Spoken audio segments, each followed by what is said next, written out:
யாடியா T5L மகிழ்ச்சி நிறைந்த நீண்ட பயணத்திற்கு. டான் டிவி நேயர்களுக்கு இனிமையான காலை வணக்கம்.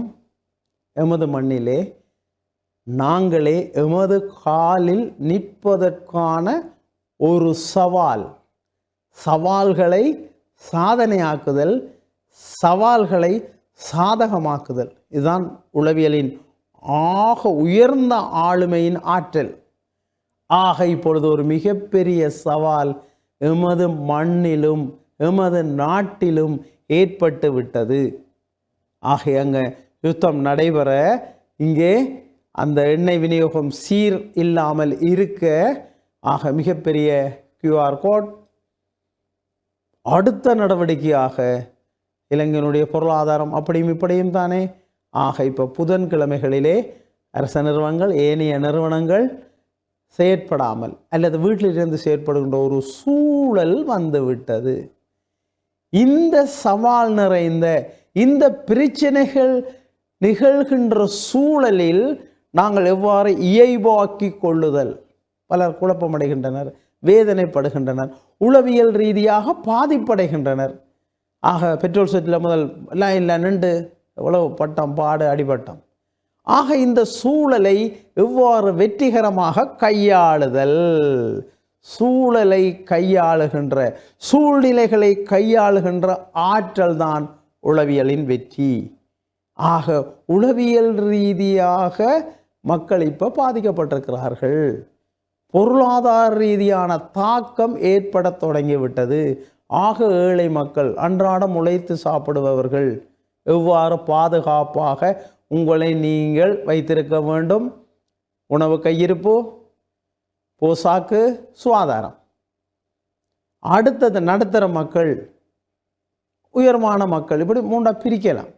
ஆனால் மக்களுடைய அடிப்படை தேவைகள் ஒன்றாக இருக்கு. அரசு பல செயற்திட்டங்களை செய்து கொண்டு இருக்கிறது.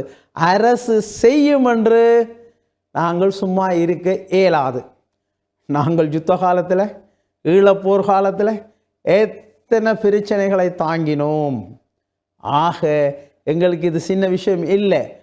ஆனால் பலர் தாங்க முடியாமல் தவிக்கிறார்கள், ஆலோசனை கேட்கிறார்கள், ஒன்றும் செய்ய முடியவில்லையே என்கிறார்கள். ஆக சவால்களுக்கு முகம் கொடுப்பதற்கு பயப்படுகிறார்கள். ஆக நாங்கள் எவ்வளவு அனுபவித்தார்கள், அனுபவம் பெற்றவர்கள், எவ்வளவு யுத்தத்தின் தாக்கத்தை அனுபவித்தவர்கள் இந்த மண்ணில் இருந்து. ஆக நாங்கள் இதை ஒரு பாடமாக ஏற்று தக்கன வாழ்தல் அல்லன அழிதல்,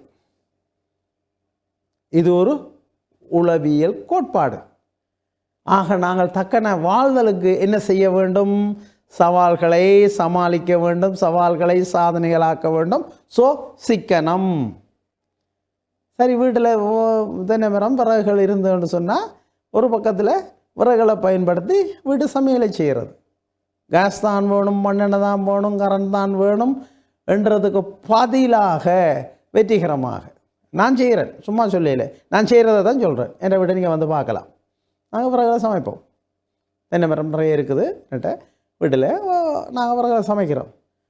அது ஒரு சவாலாக இருக்கும். அதுக்கு பிளான் பண்ணி திட்டமிட்டு அதை பயன்படுத்தினால் வெற்றிகரமான வாழ்க்கை, நேச்சுரல் வாழ்க்கை.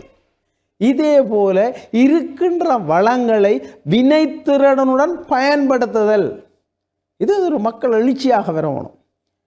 மக்களுக்கு பல அரசு சார்பற்ற நிறுவனங்கள், சமூக நிறுவனங்கள், சனசமூக நிலையங்கள் இது தொடர்பான விழிப்புணர்வு செயற்திட்டங்களை மேற்கொள்ள வேண்டும். காணாதங்கிற மண்ணிலே அதான் நாங்கள் அந்த ஊடகங்களுக்களால் வாரோம். மக்களுக்கு அந்தந்த சூழ்நிலைக்கு ஏற்ப எவ்வாறு வாழ வேண்டும், பல கூட்டுறவு அமைப்புகள். எங்கே பசி வரும், எங்கே மக்கள் ஏழைகளாக இருக்கிறார்கள், எங்கே தாங்கும் சக்தி அற்றி இருக்கிறார்கள், இந்த நேரத்தில் தான் அரசியல் செயற்பட வேண்டும், அரசியல் அமைப்புகள் செயற்படணும், அரசியல்வாதிகள் செயற்பட வேண்டும்.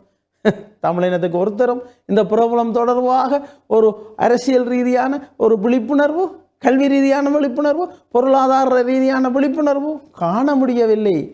மக்கள் பற்று, மக்களுடைய வாழ்வு, எதிர்காலம், இந்த சவால்களுக்கு அவர்களுக்கு எவ்வாறு உதவி செய்வது, பொது அமைப்புகளை எவ்வாறு ஒழுங்குபடுத்துவது, இது போன்ற செயற்பாடுகளை மேற்கொண்டால்தான் ஒரு சரியான இன அடையாளம், தன்னுடைய இனத்தின் அடையாளத்தை உறுதிப்படுத்த பல போராட்டங்கள் முன்னெடுக்கப்படுகின்ற வேளை இது மக்களுக்கான போராட்டத்தை முன்னெடுப்போம். நன்றி, வணக்கம்.